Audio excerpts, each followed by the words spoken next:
Hey guys, today we'll be looking at my first film photos ever. I got a camera from my grandma and it's a simple point and shoot, but I think the photos turned out pretty baller.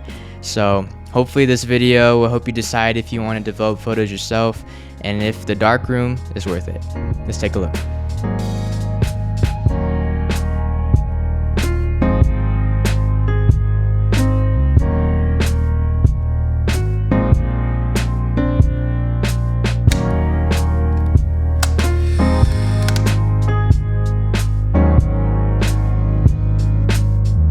So first off, let's talk about what you get from the darkroom.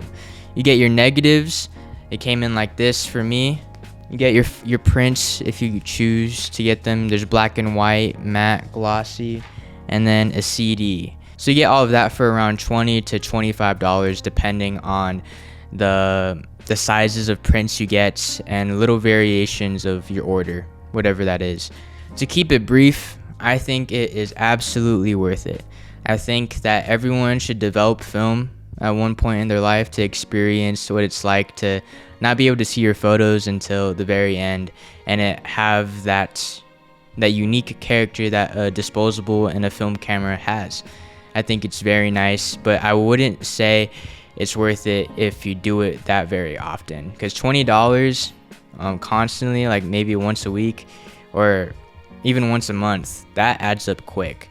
As for the process of everything, I got my photos within like less a week. It was probably faster than that after shipping my film to them. If you just go on their website and follow the steps there, you'll be set. So yeah, this is my first time ever developing film or having any experience with film, and just my first time experience, I could say it was well worth it. But with that said, I don't have anything to compare this experience with.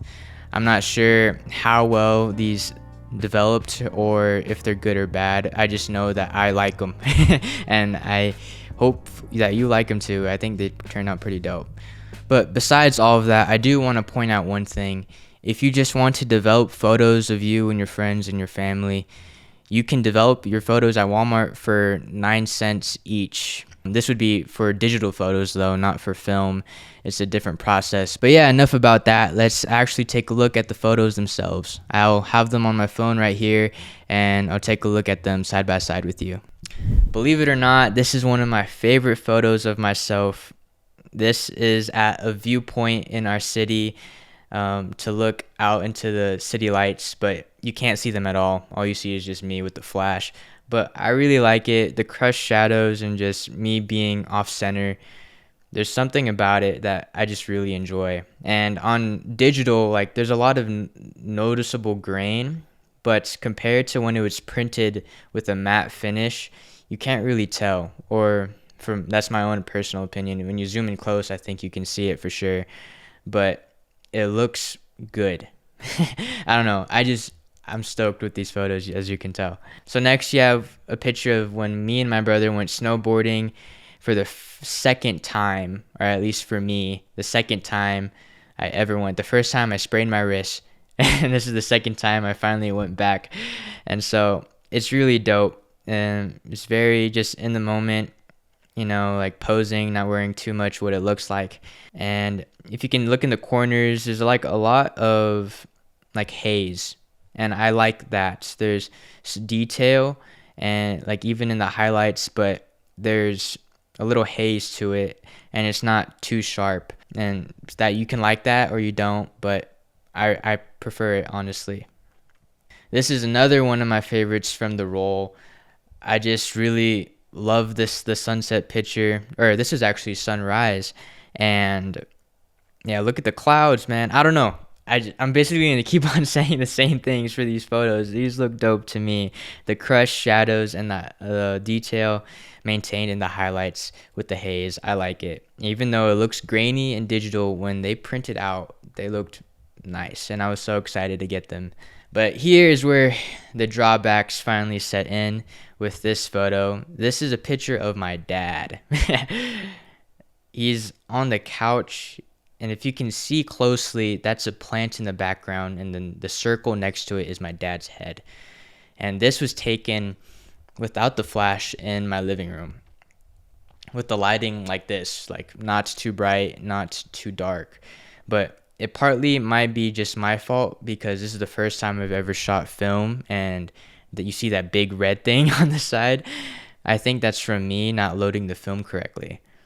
It for sure probably is. What I did was that I loaded it in and I rewinded it, and I didn't know when you rewinded it, like it goes into the whole can, and so I pried open the can so I can put it in the camera. Yeah, big process, but I still think it looks kind of cool in a way.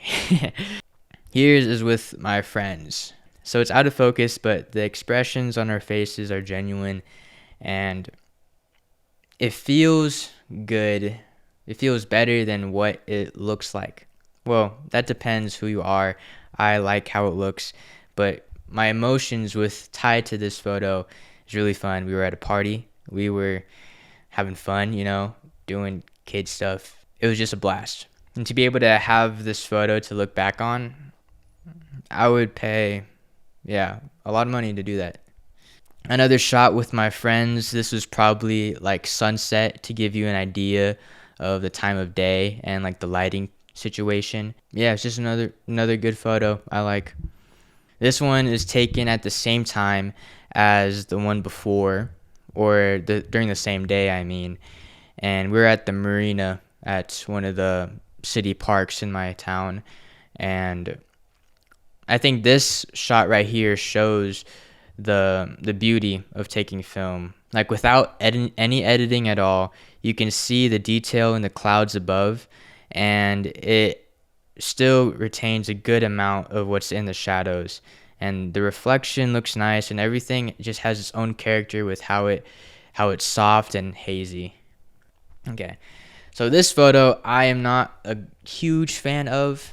I don't know how I feel about it because it's a picture of myself, I wish it was like tilted more down so you could see more of our bodies. But oh well, that's what you get. You have photos like these. This was at her birthday party again. So here's a photo of my dad when we went shooting Midtown, Reno, and it just feels so old and cool. I don't know. I don't know what else to say about these photos, guys. Just look at it. I think it looks dope. I'm not sure what I'll do, but I've been saying the same thing for the last couple of photos now. And so let me just say this. I like the photos, how they turned out, and you miss or hit sometimes. You don't know if someone's not looking at the camera, or if it's completely underexposed, or if there's going to be a light leak coming in. You don't know, but that's a beauty about it that I enjoy, and I think you might enjoy it yourself too. And it's not too sharp, but the memories that you tie with the photos, I think, are way more important. So those are my thoughts on the Darkroom and overall my first film experience. And so I hope it inspires you to get out there and try it yourself. But that's it, guys. Thank you for watching. If you are interested in any creative content like this with photography and videography, please check out my channel. I do post like once or twice a week, so check it out. I hope I see you in the next one. Deuces.